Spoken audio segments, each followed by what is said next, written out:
Hoşda da opsiya. Dünən videoya baxdınız axıra kimi. Vaqifsən əsas, yəni digərləri iştirak etmişdi. Yəni bu proqramı gördün orada. Bəli müəllim, baxmışam. Tamam, yəni başa düşdün yəqin ki, bu proqramın mahiyyətini. Biz belə maraqlı proqram işlədik dünən. Bəli müəllim, axıra kimi baxdım, hər şeyi anladım. Qəşəng. Belə proqramlar onsuz tez-tez işləyəcək, yəni dərsi yaxşı başa düşmək üçün. Həm də maraqlı olur, adam ürəyi sıxılmır. Elə xətaları da özümüz düzəldirik ki, yəni ChatGPT-yə də ehtiyac olmasın. Məntiqi xəta buraxmayaq, nə bilim, kodda. Bu dərslərə baxmaq yaxşıdır. Bu günləri sizinlə Break Continue haqqında danışacağıq. Bir də Dictionary tipindən danışmaq istəyirəm. Çünki növbəti dərsdən biz dövrləri demək olar ki, bitirmiş sayılırıq. Dövrdə elə bir problem qalmayıb, elə bir mövzu qalmayıb. Bu dediyim hissələrdə keçsək, artıq gələn dəfədən funksiyalara başlamaq olar. Yəni elə də çətin dərs deyil funksiyalar. Yəni indiyə kimi yazdığımız proqramları bir necə deyim, özəl bir proqram halına gətirir. Yəni funksiya o işə yarayacaq. Sonra o funksiyalardan ibarət böyük bir özəl proqram yaratmaq üçün klasslardan istifadə edəcəyik. Və növbəti dəfədə klasslardan istifadə eləyə bir modul, bir framework yaratmaq olacaq, öz proyektidir. Yəni bu şəkildə belə deyək, piramida kimi böyüyə gedir. Və biz də mövzuları o ardıcıllıqla keçəcəyik ki, yaxşı yadda qalsın. Break Continue ümumiyyətlə nədir? Biz indiyə kimi istifadə eləmişik bu, belə deyək, sistemlərdən, yəni bu kodlardan. Yəni az-çox məlumatımız var ki, nə işə yarayır. Məsələn, bir dənə dövr yaradaq. Dövrümüz olsun yaxşı bu şəkildə. Buradan böyük olduğu müddətdə çalışsın, onda bunu 1 eləyək. Yox, belə eləməyək. Bunu yuxarı qoyaq. Və burada bir dənə şərt qoyaq ki, əgər A məsələn 5-ə bərabər olanda break versin. Burada da deyirəm ki, məsələn A özün həmişə bir vahid azaltsın, print eləsin. Yəni burada ilk yazacağı ədəd 9 olacaqdı. 10 0-dan böyükdür. Bu şərt ödəmir 9, 8, 7. Bu kodun nəticəsi nə olacaq? A 9 oldu yazdı, 8 oldu yazdı, 7 oldu yazdı. Yəni 6 bölündü yazdı, gəldi burada 5 oldu. 5 0-dan böyükdür. Bu şərti yoxlayacaq. 5 A-ya bərabər olduğuna görə break verəcək. Break vermək də o deməkdir ki, bu dövrü bitirmiş olur. Yəni proqram dövrün gövdəsindən çıxır, artıq bu sətrə gəlir çıxır. Bu 7-ci sətrə gəlir çıxır. Məsələn, bu sətrə də bir dənə mesaj qoyaq ki, salam. Və burada break verdiyinə görə, burada dövr bitdiyinə görə bu hissəni də görməyəcək. Yəni 5 ekrana yazılmayacaq, amma biz burada onu məsələn qeyd edək ki, salam məsələn 5 yazılmadı. Dövr bitdi.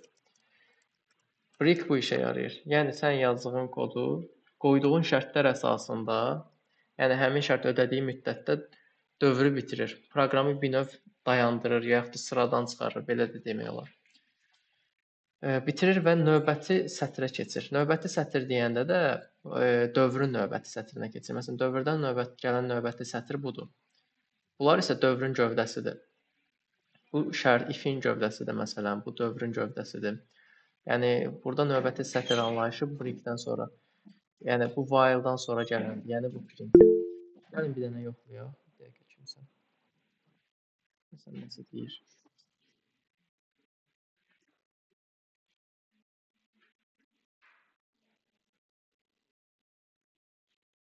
Oldu. Narahat olmayın, çox sağ olun. Problem yoxdur. Gəlin bir dənə bu proqramı çalışdıraq. Baxaq bir dənə bura.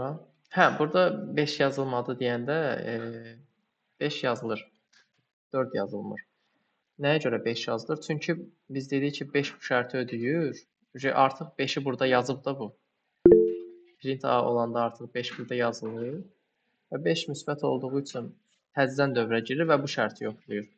Yəni artıq bu şərti yoxlayırsa, demək ki, burada yazılıb. Mən orada fikrimdən çıxdım. Yəni burada 4 qeyd etməliydik. Hə, burada nə elədi demək? 5 bərabər oldu, 1 verdi. Yəni 5-in qiyməti dəyişmir. Yəni 5-dən sonrakı hissəyə keçmir. 5-də məsələn dayanır. Orada yəqin fikrimdən çıxıb siz özünüz də hiss eləyərdiniz, prosta niyəsə demədiniz. Bax burada da dövr bitəndən sonra nə elədi? Salam 4 yazılmadı, dövr bitdi. Bu birikdir, birikin iş prinsipidir. Bunu məsələn başa düşdünüz, yəni konkret olaraq nəyə yarayır, nə iş görür? Yəni burada çünki 9, 8, 7, 6, məsələn 6-nı print elədi deyək ki, 6 böyükdür. Bu şərti ödəmir, bir dənə də azaldır. 5-i yazır artıq ekrana. Print eləyir axı 6 burada 5-ə çevrilir. Burada da print eləyir 5-i və bu təzədən dövrə girir. Bu təzədən dövrdəki şərti yoxlayır, burada birik verir. Burada birik verdiyinə görə elə 5 olaraq da qalır. Yəni ta bu hissəyə məsələn görmür, keçir bura. Yəni bunu göstərirdi. Mən orada prosta texniki səhv elədim. Diqqətsizlik səhvi deyək. Bu biriklə məsələn yazanda idi. Gəl məsələn bunu continue ilə yazaq.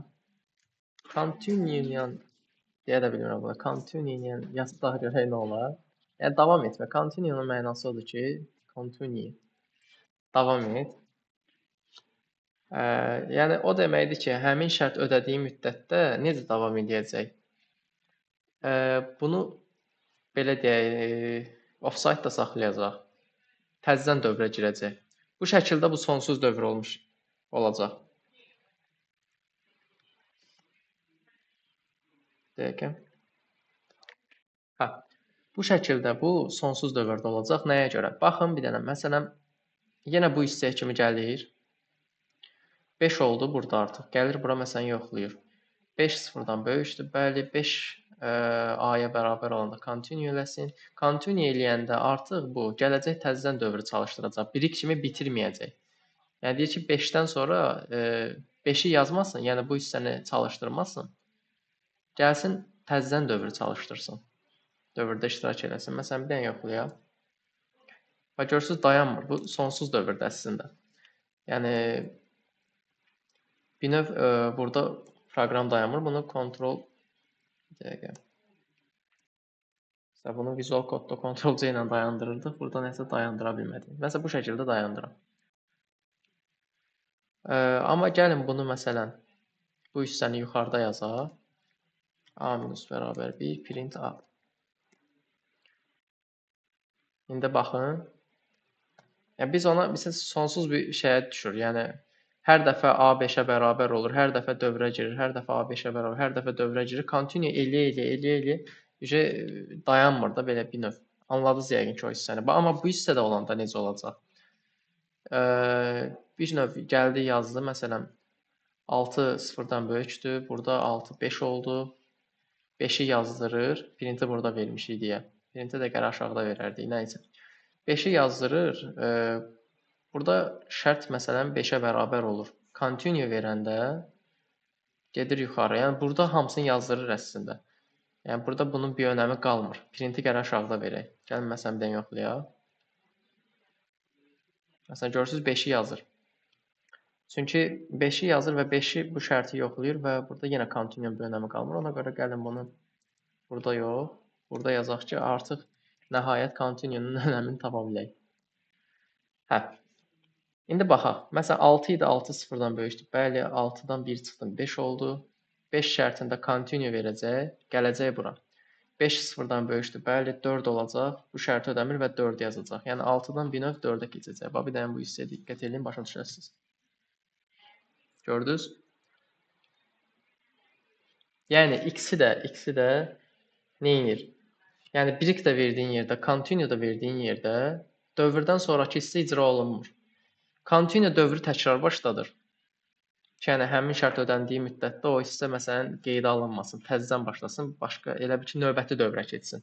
Əgər sən o dövr mərhələsində məsələn bu şəkildə düzgün qoysun keçəcək, yəni bayaqki kimi qoysan, məsələn sonsuz dövrə düşəcək. Birik odur ki, onu verdiyin yerdə, o şərt ödənən yerdə dövr ümumiyyətlə bitsin. Yəni biri dövrü ümumiyyətlə sonlandırır, biri də dövrü yenidən məsələn icra olunmasına bir növ dəstək verir də. Yəni continue deyir ki, sən mən deyiləm də, sən davam elə. Yəqin ki, bu continue hissəsində başa düşdünüz. Burada nəsə sual var? Xeyr. Tamam. Baxın bir dənə məsələn belə nümunə işləyək. Deyək ki, məsələn mən cüt ədədləri yazdırmaq istəyirəm. Bunu continue ilə necə eləyə bilərəm? Məsələn for x in range. Birdən məsələn 100-ə qədər cüt ədədləri necə yazdırmaq olar? Hamının yəqin ki, ağlına məsələn bu fikir gələcək. Düz də gəlir, yəni. Cüt ədədlər dedik yazdırmaq istəyirik də, hə. Heç nə, continue versin. Burada da bilirik də necədir. Məsələn 1-dir. 1-in 2-yə bölünməsindən alınan qalıq elə 1 olduğuna görə continue eləyəcək, keçəcək növbəti dövrə. 2 bu hissəni ödəmir və print elədiyimizə görə də bizə ancaq cütləri yazdıracaq. 3-də məsələn 3 bu şərti ödəyir.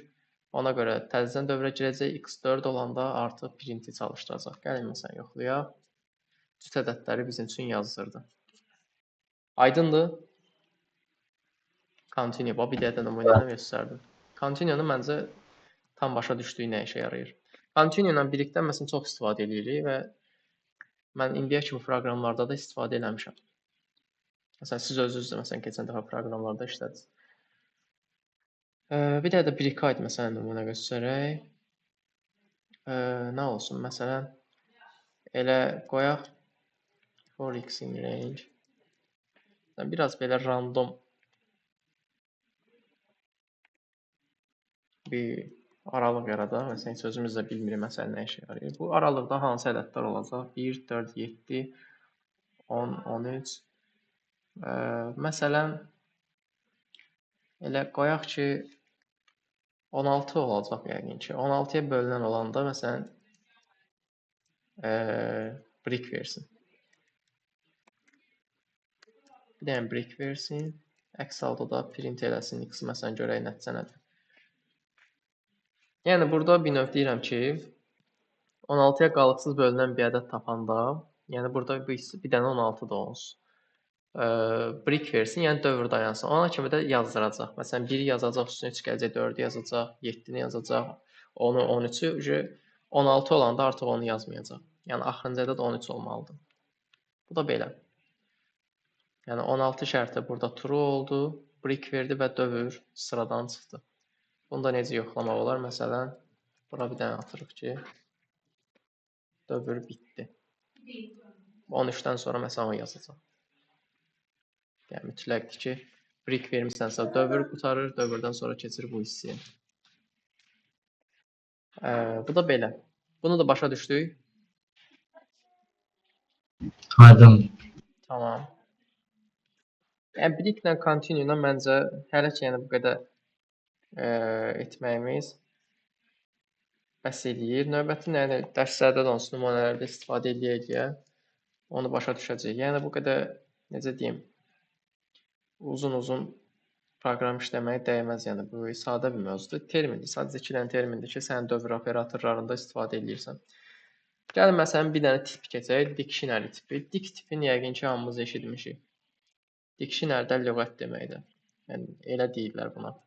Yəni kimin məlumatı var bu tip haqqında? Mənim yoxdur. Ümumiyyətlə məsələn sən yoxdur. Vaqiflə məsələn Səid, siz eşitmisiniz bu haqqda? Yox, dictionary-dən yox, məlumat yox. Amma bu tip Python-da məsələn biraz çətin struktura, quruluşa malik olan bir tipdir. Yəni yaxşı öyrənmək lazımdır. Bu tip JSON framework ilə də çox oxşardır. JSON faylları dictionary tipindən istifadə edir. Dictionary tipinə oxşar set tipi də var. Çoxluqlar deyirlər məsələn ona. Yəni bir dənə onsuz set qalıb bundan sonra əsas keçmədiyimiz. O yəni bunun yanında heç nə də o. Amma bu biraz maraqlı və çətin mövzudur. Yəni dictionary tipini ona görə axırlara saxlamışdım ki, bunları məsələn keçəcəyik, ondan sonra məlumatlar verərik. Yəni burada dictionary tipi ümumiyyətlə bu işarəni görmüşük. Bu işarənin köməyi ilə yazılan bir tipdir. Dict olaraq, yəni klassın adı dict klassı gedir. Yəni bu tipdə bir key olur, bir də value olur da, yəni Yəni açar və dəyər. Məsələn, açar addır, value Turandır. Açar yaşdır, value məsələn 20-dir. Açar şəhərdir, value məsələn Şirvandır. Bu şəkildə bunun quruluşu var, strukturu var. Məsələn, bir dənə belə bir şey yaradaq. Bu boş məsələn dictionary-dir. Bunun içərisində heç nə yoxdur. Gəl məsələn bunun tipinə baxaq görək. Yəni burada çox vaxt set də verir əslində. Çünki kompüter bilmir ki, sən bunun içərisində çünki dediyim kimi setində işarəsi budur, dictionary-ində işarəsi budur. Set də verə bilər, dictionary də verə bilər. Təbii ki, bu kompüterin istəyindən asılıdır. Məsələn, bu dəfə baxaq, dict verdi məsələn. Burada bir problem olmadı. Amma konkret dictionary olmağı məsələn yoxlayırsansa, məsələn bir dənə personalında lüğət yaradaq. Lüğətin içərisində birinci açarları məsələn qeyd edək. Burada fərqi yoxdur. Bunu belə də yaza bilərik.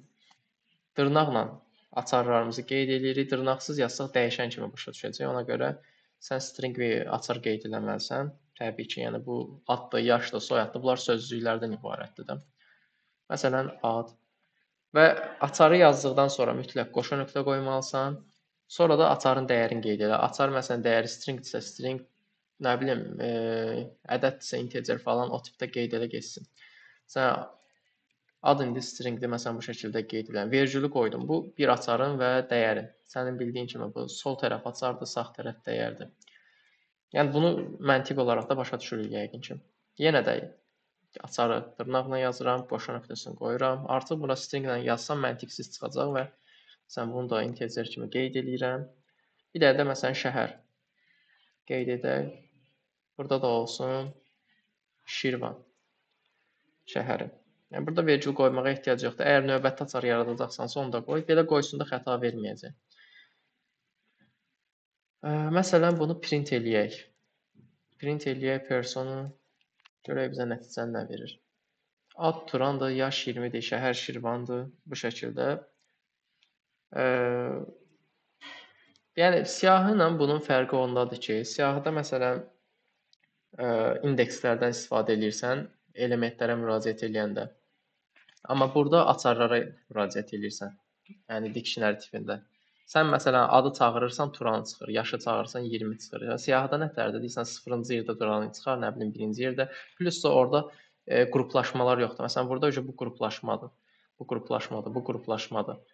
Yəni bunun yazılış məsələn forması, qaydası budur. Bu məsələn dictionary ilə listin fərqidir. Məsələn bu dəyərlərə necə müraciət edə bilərik? Gəlin məsələn biraz oradan yazaq. Print məsələn person qoydum.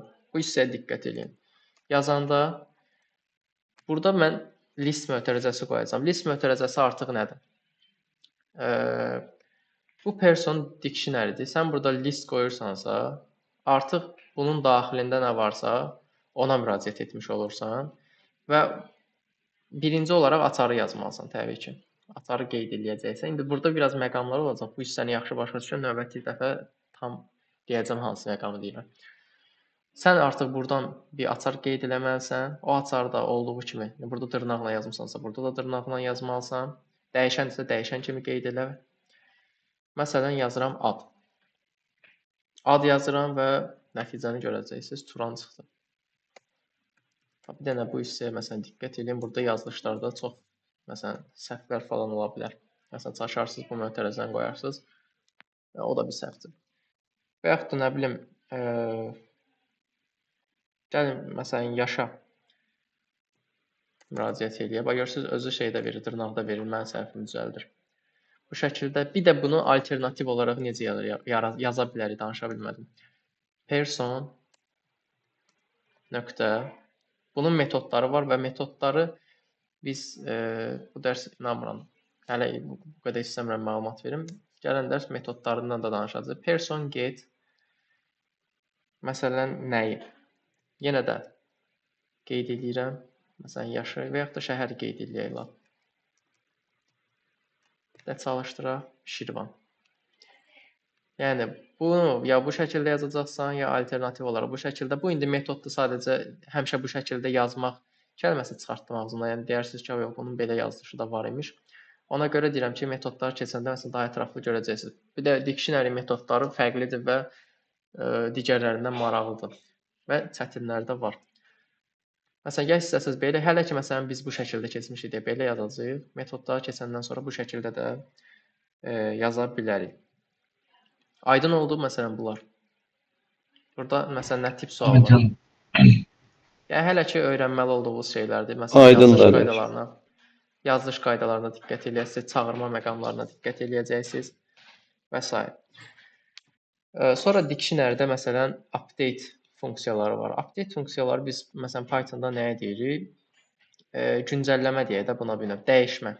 Məsələn, sən belə bir dict vermisən, bunu məsələn JSON-da da istifadə edəcəyik. Mən istəyirəm ki, burada adı dəyişim və yaxud da yaşı dəyişim və yaxud da şəhəri dəyişim. Və buna update deyilir. Məsələn, bunu listə eləmək biraz qeyri-mümkünə bərabərdir. Sən yazın, nə bilim, elementi seçəsən, nə bilim, siləsən, əlavə eləyəsən, biraz uzun məsələdir. Amma burada rahat üsulla məsələn bunu eləyə bilirsən. Necə eləyirsən? Gəlirsən person, yenə müraciət eləyirsən, məsələn, hara? Nəyi dəyişmək istəyirsən? İstəyirəm dəyişim məsələn adı. Yazdım bunu. Bu artıq sənin üçün bir dənə dəyişən oldu. Bunu sol tərəfdə yazırsan. Məsələn, adı dəyişirəm, qoyuram Vaqif. Vaqifin məsələn yaşını da dəyişək də artıq. Vaqif neçə yaşın var?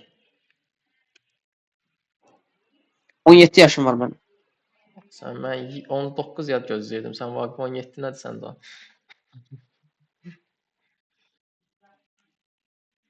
Tamam.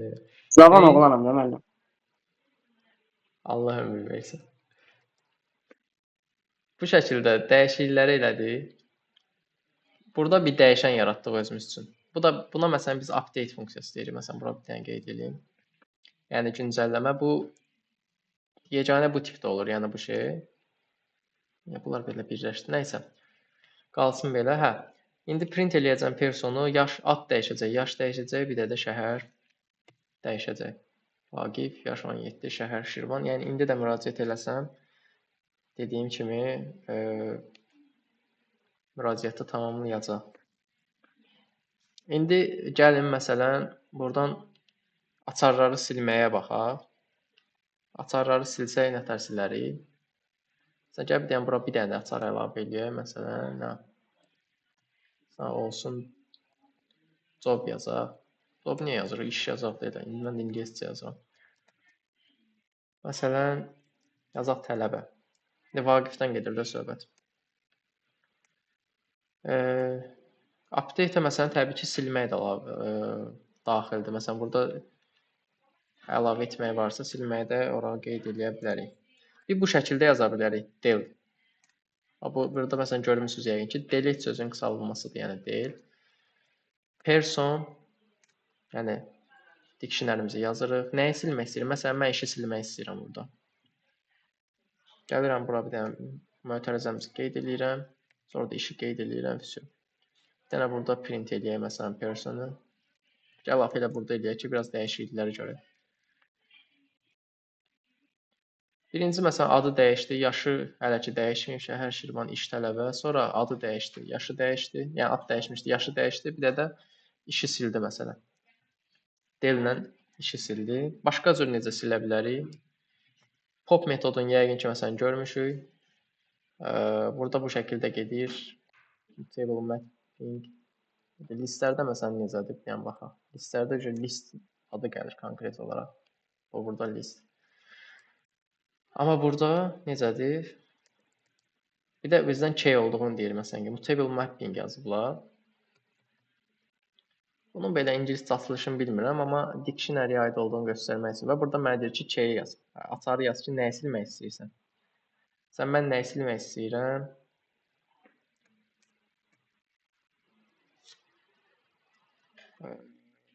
Nəyi silək burada? Şəhəri silək. Şəhəri silə bu şəkildə qeyd edirsən, şəhəri də sildi. Bu da update, yəni dictionary-lərdə update-dir. Yəni iki cür, məsələn, silmə metodu var. Düzdür, əslində məsələn fərqli metodlar çoxdur. Hələ ki məsələn bunları göstərirəm. İndi bir iki dənə. Sonra gəlin məsələn bir dənə dövr yaradaq, dövrlə. Bura məsələn aydın oldu. bu yazılışlar məsələn nəzərimizdə Bəli, oldu. bəli. Yəni elə çətin bir şey Bəli, deyil. bəli, Yəni bəli. özüm Ha. yavaş-yavaş izah edirəm ki, diqqətdən nəsə qaçmasın. Məsələn, müraciət edək dövründən həmin o persona for açar, dəyər biraz fərqli formada müraciət var burada. In person items. .items. Gəlin də baxaq oraya bu nədir? Personun itemsı, items yəni ona aid olanlar da, nətər deyim, onun ingiliscə o sözü yenə bilmirəm. Onun qurucuları da, nətər deyim, onu yaradan şeylər. Məsələn, bunun itemsı, dictionary-nin itemsı, lore dildə izah edirəm. Bir açarıdır, bir də dəyəridir. Yəni burada onlar daxildir, personun itemsına. Sən bir də gəl burada görüm. Items eləyək. Hə. Diction məsələn itemsların bizə göstərir. Ad, Turan, yaş, 20, şəhər, Şirvan, iş tələbi. Yəni bunların hamısına tək-tək məsələn bir listin daxilində tuple kimi elementlərə bölüb bizə verib. Və mən də nə edirəm? Dövrünə müraciət edirəm. Burada da vergül, yəni yadınızdadsa mən sizə demişdim ki, tuple məsələn bir vergüllə də yaratmaq olur. Təkcə mötərizə lazım deyil. Düzdür? Bu da həmçinin, yəni artıq sən bu tuple birbaşa bunun elementlərinə müraciət kimi göndərirsən. Məsələn, birinci bu ikisinə bərabər olacaq, sonra bu ikisinə, sonra bu ikisinə, sonra da bu ikisinə bərabər olacaq. Aydın oldu bu yazılış forması. Biraz məsələn fərqlidir, qəlizli, amma bunu məsələn dikdə izah edə bilərdik də. Bir dənə diqqətlə baxın, başa düşəcəksiniz. Sual var burada? Xeyr, mən. Tamam. Burada da bir dənə print eləyək. Məsələn, açar, birinci açarı yazsın. Bir dənə bura məsələn belə ox işarəsi qoyaq. Və yaxud bərabər də qoya bilərik. Bir dənə də vergül, dəyər. Bir dənə çalışdıraq. Ad, Turan, yaş, 20, şəhər, Şirvan, iş tələbi. Bax bu şəkildə. Başa düşdünüz bunu? Yəni bunu belə yazanda burada ox işarəsini çevirir. Keçən dəfə kəşf eləmişdim. Dedim elə istifadə edeyim. Aydındır? Aynen. Tamam. Bunu da burada saxlayıram. Yəni qeyd eləyərsiniz. Sonra məsələn bəzi metodlarından danışaq. Hələ ki, yəni ilkin metodlarından. Elə birinci məsələn bu items idi. Print məsələn person items. Neynədir? Bizim itemlara, yəni həm açar, həm item ümumiyyətlə nədən deyə açar və dəyərdən ibarətdir. Sonra məsələn key var, yəni açarlar. Yəni ad, yaş, şəhər, iş. Onlara müraciət edəsin. Sonra da dəyərlərə baxaq. Person, bu da values, yəni bildiyimiz kimi. Yəni bunu da çalışdıraq. Bu, yəni itemslardır, bu açarlardır, bu da dəyərlərdir. Yəni dict values özü də qeyd edir. Bu da nətərdir? Məsələn, böyük datalardan işləyəndə bunlar məsələn bizə lazım olacaq.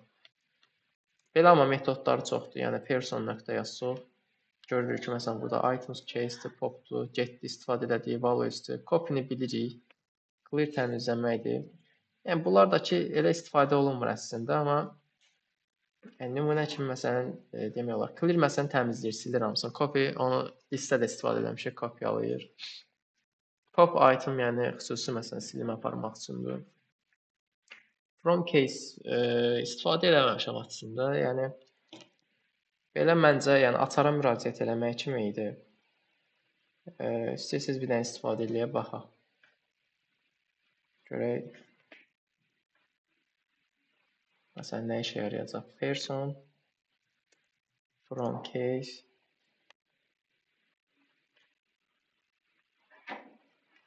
burada məsələn deyir ki, həm bir dəqiqə. Görək burada nə yazmalıydı? Ona baxmadım. From case, hə, iterable, bir də value yəni məsələn bizə deyir yaz.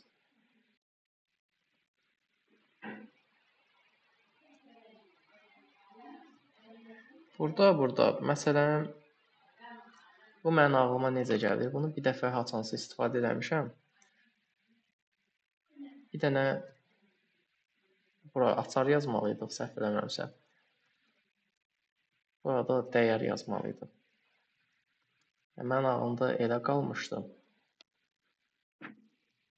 Məsələn,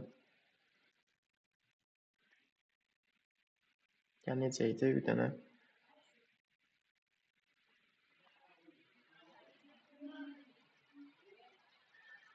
Burada non verə bilər bizə. Turandı. Bunu məsələn kilitləyək. Biraz belə qəribə bir metodu idi bu.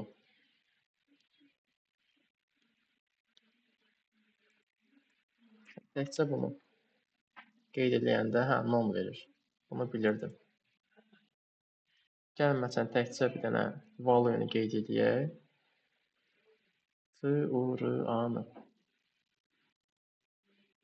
Bu siyahı halında gətirir verir də bizə. Təxmini yadımda qalıb. Açarlardan ibarət bir siyahı yaradır. Məsələn, value-nu da qeyd edək. Təkcə açarı qeyd edəndə açarlardan ibarət bir dənə siyahı yaradır və yaxud da həmin açara bərabər olan obyektləri bizə göstərir. Biraz qəribə şeydir, əslində istifadə edilmir. Məsələn, təkcə dəyər də yazanda hamısına non verir, hərflərə bölür. Biraz qəribə metoddur. Heç istifadə edilmir. Amma məsələn, bunu ayrıca istifadə edərik.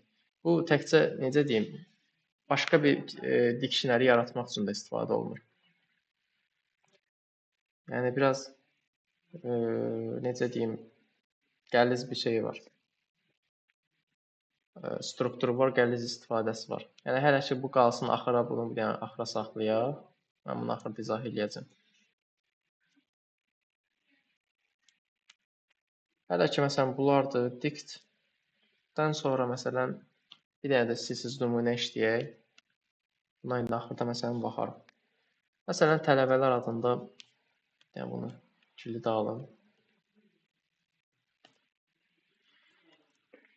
Tələbələr adında bir dənə məsələn siyahı yaradaq. Burada mən məsələn yazıram Vaqif. Yəni açar olaraq tələbə adlarını qeyd edirəm. Bir də məsələn yaşların məsələn dəyər kimi qeyd edə bilərik. 17. Səid. Səidi məsələn fərqli qeyd edirəm. Lap 18 olsun. Həsən Səid 19 qeyd edirəm. Sən də məsələn 19 olsun. Vaqif ilə balaca oldu. Nəysə. Məsələn. Bizdən bir dənə input olsun. Ad input. Hansı tələbənin məsələn nəyinə baxaq? Yaşını soruşmaq istəyirsən də hansı tələbənin yaşını öyrənmək istəyirsən? Bura adı məsələn qeyd eləsin. Adı da gərək şeylə verək də, capitalize eləyək. Sonra da for ad in tələbələr. Yəni həmin adı tələbələrin içərisindən əslində bu şəkildə eləsə forla versəm hamısını yazacaq. Gəl bunu if ilə eləyək də. Biz niyə belə eləyirik? If ad in tələbələr, yəni həmin tələbəni buradan tapsın, sırf onun məsələn nəticəsini bizə versin. Mən də ağlım gedib dövrə dövrlə işləyirəm. Print f-string ilə verək. Ad məsələn yaşı. Burada nəyin qeyd edəcəyik? Tələbələr. İndi bura görə mən nəyi qeyd eləməliyəm? Tələbələri qeyd elədim. Mötərizəmi açıram. Burada. Qeyd edirəm adı. Bu nə edəcək? Bu ad nədir? Bəs bu ad nədir? Bu ad dəyişəndir. Yəni bildiyimiz bu dəyişənə nə verəcəksə odur.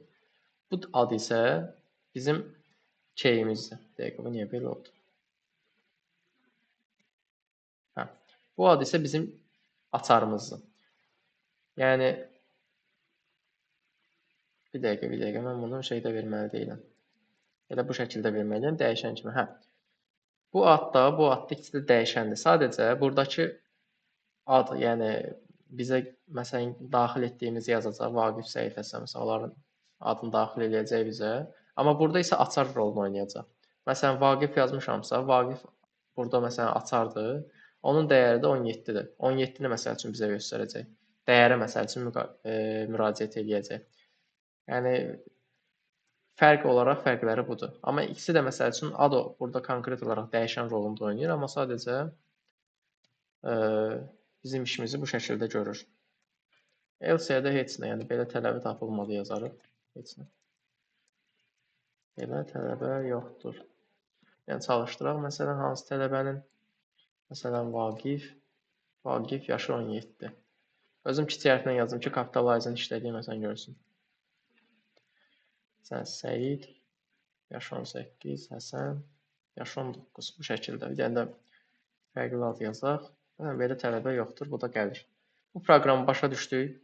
Bu hissəni başa düşdük, yəni yazılış qaydasına. Mən özüm onu yavaş-yavaş izah edirəm ki, tam aydın olsun. Başa düşülən də, hə. Bir sual var, Vaqif? Və yaxud digər kimdəsə.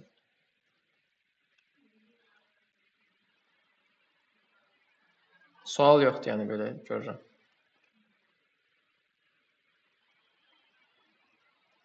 İndi məsələn, Aydın. tamam. Aydındırsa, qəşəng.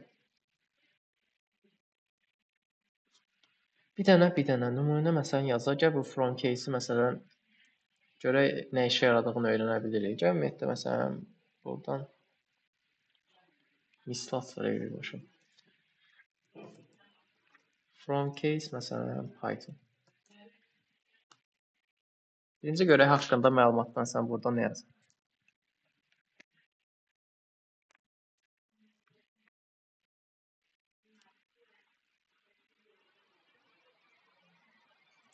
Metod müəyyən edilmiş, düymə müəyyən edilmiş dəyərli lüğətlər.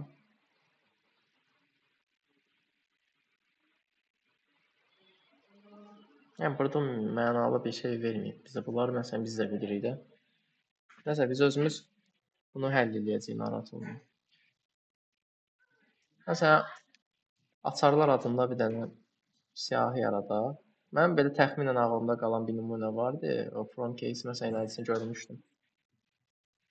Sən alma, meyvələr olsun da bizim açarlarımız. Bax, falan nə bilim. Şimdi ataqlar. Çiyələk. Bir də meyvələr adında dəyişən yaradan məsələn öz məntiqdən kənara çıxmayan dict from case açarları yazaq. Bir də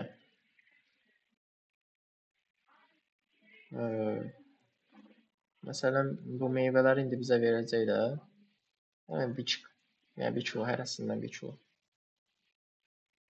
Burada indi nə olacaq vəziyyət? Burada o vəziyyət olacaq ki, yəni mən bunu belə bilirəm. Hamısının bu açarlar, yəni alma, banan, çiyələk, hamısının dəyəri 1 kiloqram olacaq. From case məsələn burada bizə bu işimizə yarayacaq. Bir də məsələn çalışdıraq print meyvələr. Yanılmayaq. Əsas odur. Yəni təxmin elədiyim kimi çıxdı. Alma 1 kiloqramdır, banan 1 kiloqramdır, çiyələk 1 kiloqramdır. Yəni eyni dəyəri bizim üçün neynədir? Bütün açarlara qaytardı. Bu beləncəsinə. Məsələn başqa bir nümunə quraq. Məsələn bu hissəni başa düşdük. Yəni eyni dəyəri bütün açarlara qaytardı. Bu məsələn haçan olardı? Məsələn mən, Vaqif, Səid, Həsən biz məsələn hər birimiz bir burada açar key rolunu oynayırıqsa, məsələn hamımıza ortaq olan dəyər nədir? Şirvan. Məsələn hamımızın şəhəri Şirvandır. Onu məsələn qeyd edə bilərik. Məsələn from case-ilə bu işimizə yaradı. Metodları mən onsuz da sizə keçəcəm. Sadəcə indi bu nağara gözümüzü kəsdirdə də maraqlı gəldi, deyirik buna keçək. Bunu başa düşdük, yoxsa bir də nümunə göstərəcəm onsuz. Burada bir sual varsa verin. Yox, yoxdur lan. Tamam. Bir dənə də məsələn nümunə göstərim. Bir dənə də case adında bir dənə dəyişən yaradaq. Ad məsələn yaş. Bunun fərqli nümunəsini göstərəcəm sizə. Bir də şəhər. Bu açarlardır. Bir dənə məlumat adında dəyişən yaradaq. Dict from case buna nə yazmışıq? Case. Print eləyən məlumata görə məsələn nə verəcək bizə? Bu şəkildə məsələn hamısına boş çıxarmalıdır. Sadəcə bir dənə dictionary yaradır bizim üçün və dictionary-də bu açarlar qeyd edilir və açarların da dəyəri boş olur. Yəni, ad non, yaş non, şəhər non. Bu da belə. Yəni məsələn mən bir o tək yazmışdım da, tək yazanda gördüyüm non çıxdı hamısına. Bu da belə. Hərəsinə bir dənə siyahı yaratdıq belə bir ki, məsələn. Print məlumatın type-ına da baxsaq, açıq-aşkar burada dict olduğunu görürük deyə. Yəni bir dənə elə bil ki, dəyişəni lüğətə çevirmiş oluruq.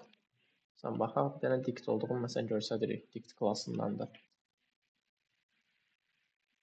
Bu da məsələn nətərdir? Dediyim kimi.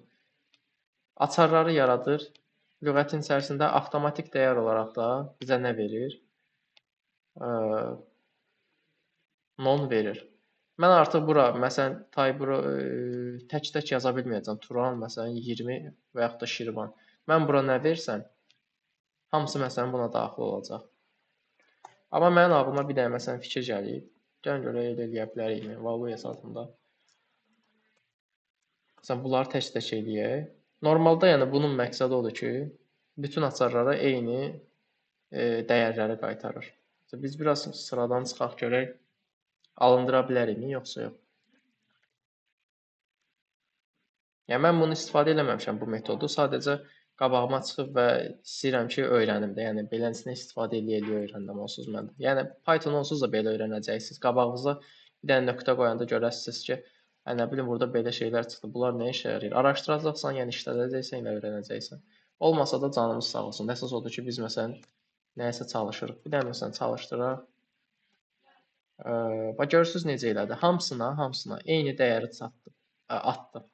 Məsələn, ada Turan 19 Şirvan, yaşa Turan 19 Şirvan, şəhərə Turan 19 Şirvan. Konkret olaraq bunu dəyər olaraq gördü deyə bütün açarlara həmin dəyərləri əlavə elədi.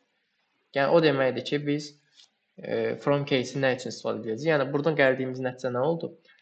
Bütün açarlara eyni dəyər əlavə eləmək istəyirsə, from case-dən istifadə edəcəyik. Yəni bir dənə metodu məsələn bu şəkildə özümüz araşdıra öyrəndik. Nə çat ki, biti, nə də bir şey. Nə bilim, heç girdik şeydən araşdırdıq, oradan da tapa bilmədik. Yəni istifadə edərək bunu başa düşdük. Bu da belə. İndi növbəti metodlar da mən əslində elə metod qalmadı. Yəni demək olar ki, əksəriyyətini dedik. Mən dedim məsələn biraz qarışıqlıq falan olar, keçmərəm. Amma görürəm ki, başa düşürük. Yəni uzatmağa ehtiyac yoxdur. Bu şəkildə də məsələn dict tipin keçmiş olduq. Aydındır bu da. Kimin nə sualı var? Yoxdur sual. Tamam, qəşəng. Vaqif, Həsən, sizə də aydındır da yəqin ki.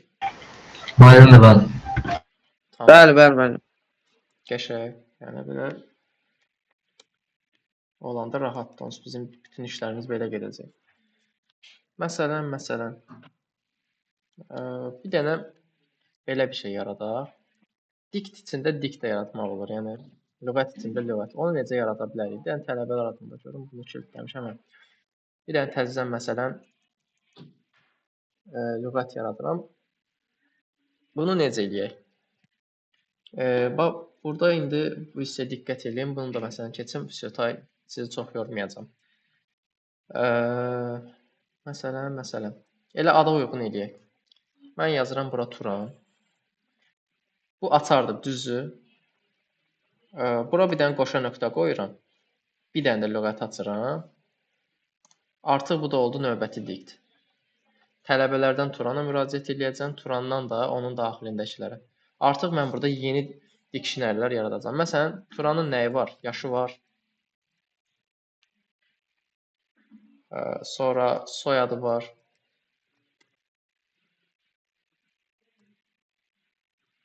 Soyadı var.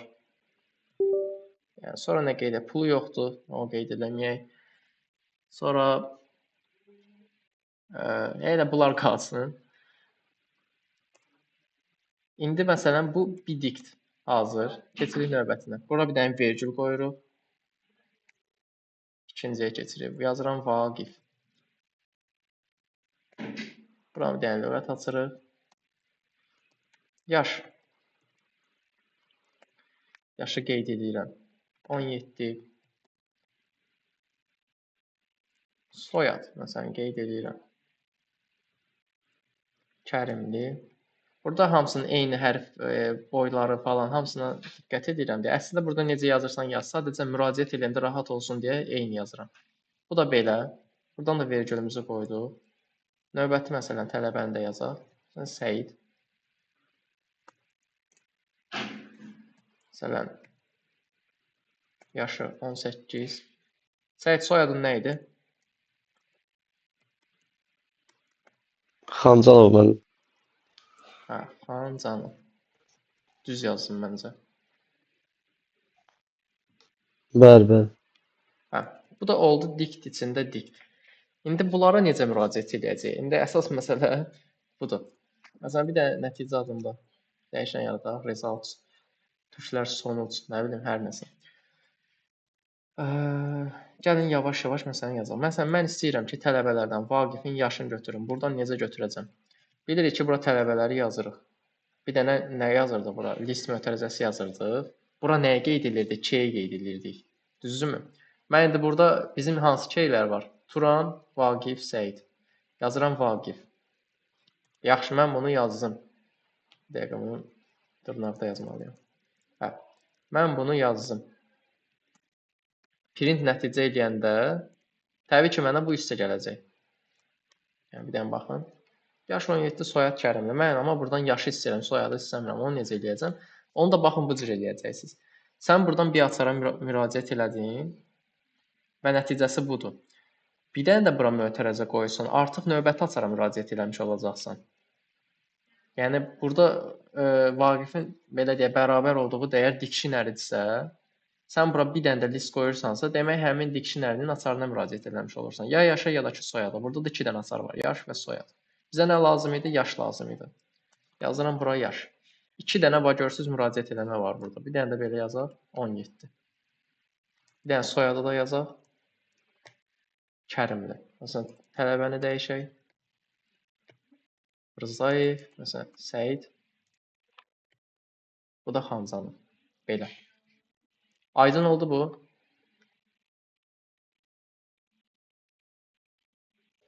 Aydın. Bəli. Aynen. Yəni, bu da məncə biraz maraqlı mövzudur. Yəni, dikt içində dikt. Çətin də ola bilər, çətin də görünə bilər, amma sadəcə xırdalıqlara, məsələn, vergülə qoşaraq deyə işarəyə diqqət edin. Yəni, burada məsələn, bu vergülü qoymaya bilərsiniz, məsələn, bunu qoymaya bilərsiniz. Burada sintaksis xəta yaranacaq, burada yaranmasa da. Burada məsələn, qoymasaz yaranacaq. Sonluqlarda qoymasaz problem deyil, amma əsas növbəti açara və yaxud da növbəti, hətta əsas məsələ odur, növbəti açara keçirsənsə vergül qoymalısan. Necə ki, burada qoydun, növbəti açara keçdin, burada qoydun, növbəti açara keçdin, burada qoydun, növbəti açara keçdin və s. Belə. Bu da belə. Məsələn, bir dənə də nümunə göstərək maraqlı. Məsələn, məhsullar adında, məhsullar yazmaq, telefonlar yazaq. Telefonlar adında ağlımda bir dənə məsələn nümunə var. Lüğət yaradıram.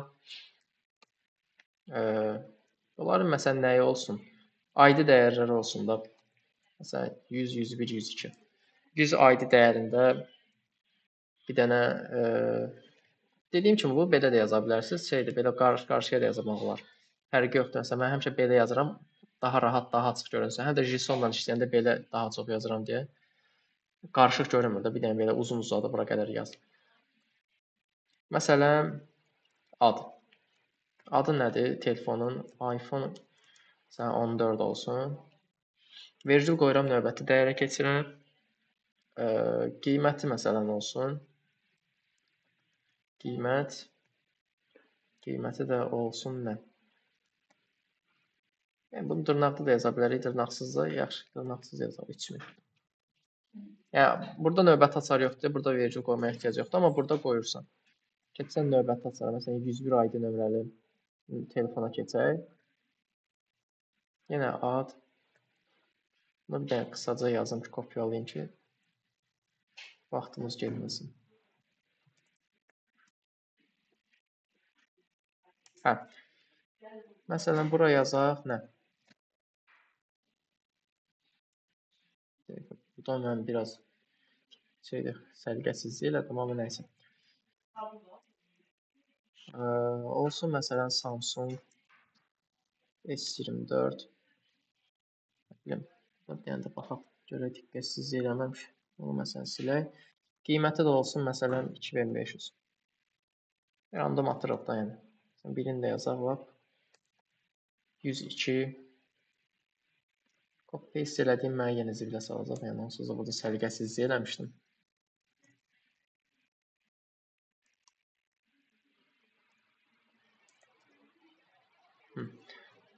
Yazaq bura məsələn nə?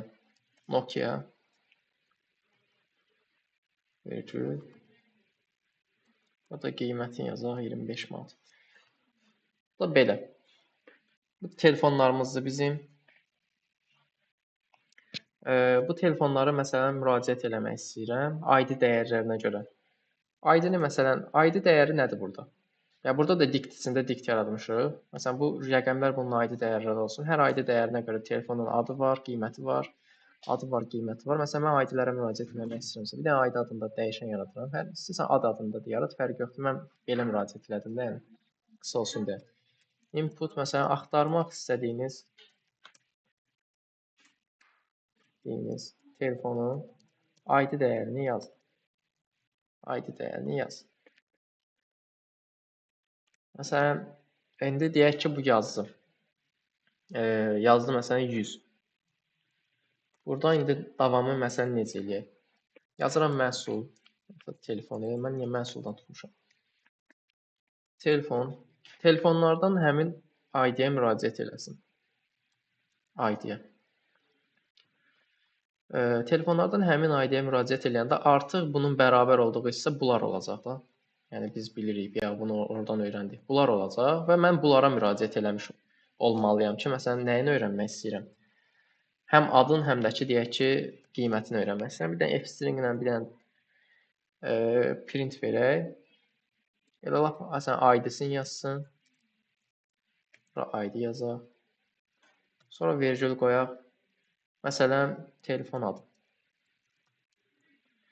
Telefon adını necə yazacağıq? Telefon.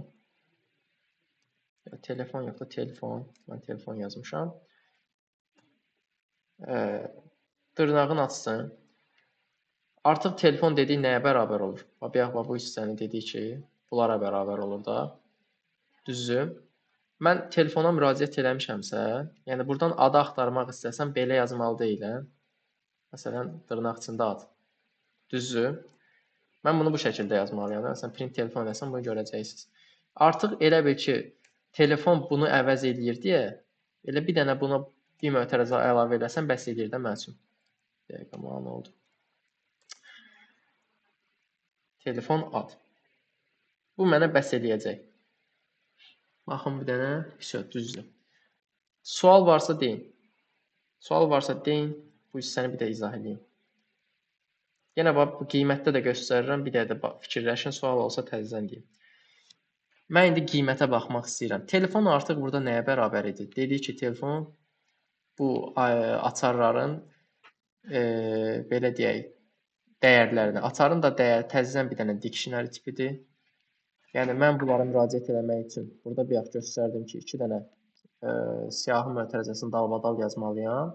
Artıq burada birini yazmışam və buna da bir dənə X demişəm, yəni telefon demişəm. Və növbətisini yazmaq üçün telefon və növbəti list mötərizəsini açmağım kifayət edir. Bir dənə mötərizə yazdım, telefon qoydum, mötərizə açdım, açarımı qeyd edirəm. Yəni mən bura bunu yazmışamsa mütləq ki, açarı qeyd etməliyəm. Sən ümumiyyətlə dəyər axtarırsansa açarı yazmalısan, qısa konkret. Qiymət. İndi sualları deyin. Çalışdırmıram, hələ sualları deyin. Kimin nə sualı var? Yəni başa düşmüşəm elə verəcəyim sual.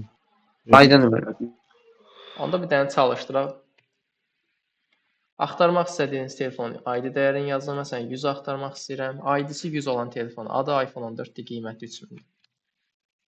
101-ə baxaq. ID-si 101, telefon adı Samsung S24, qiyməti 2500. Nə bilim, 102. Yəni adı Nokia, qiyməti 25 manat. 103-də yoxdur da, məsələn, 103-də bir key error. Hə, key error da burada öyrəndik artıq. Yəni belə bir açar olmadığına görə bu da xəta verəcək. Bunu indi müəyyən bir şərtə alıb if məsələn 101-dən o ayına keçsin zadsud eləmək olar, amma hələ ki məsələn bu şəkildə əsas onu başa düşək, onsuz da onlar sadə məsələlərdir, inteqrasiya edə biləcək. Amma maraqlı mövzudur. Yəni burdan qəşəng proqramlar çıxara bilərsiniz ortaya. Yəni adicə oturduğumuz yerdən görün nələr gəlir ağlımıza. Bu da belə. Nəticə hissəsi. Bax gördünüz məsələn mən gəlin indi bir debug kimi özümüz yanaşaq prosesə. Mən məsələn bura yazdım 101. Bura 101 yazdım.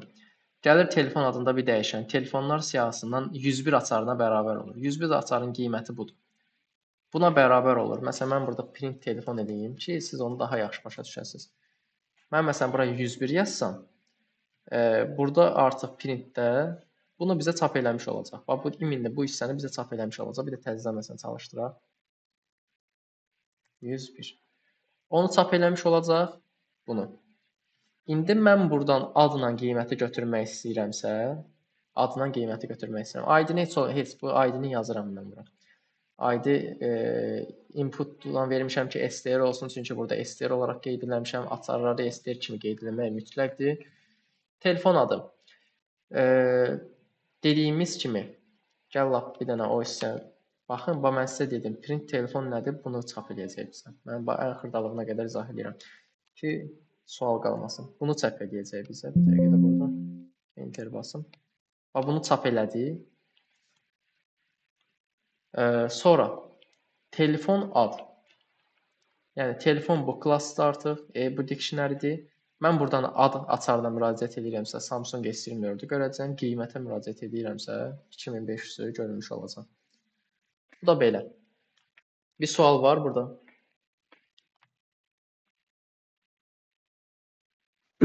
Xeyr. Hamıya aydındır. Xeyr. Mən aydındır. Vaqif sənə.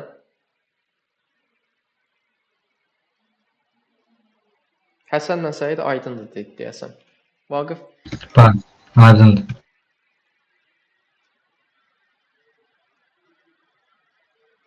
Vaqif aydındır.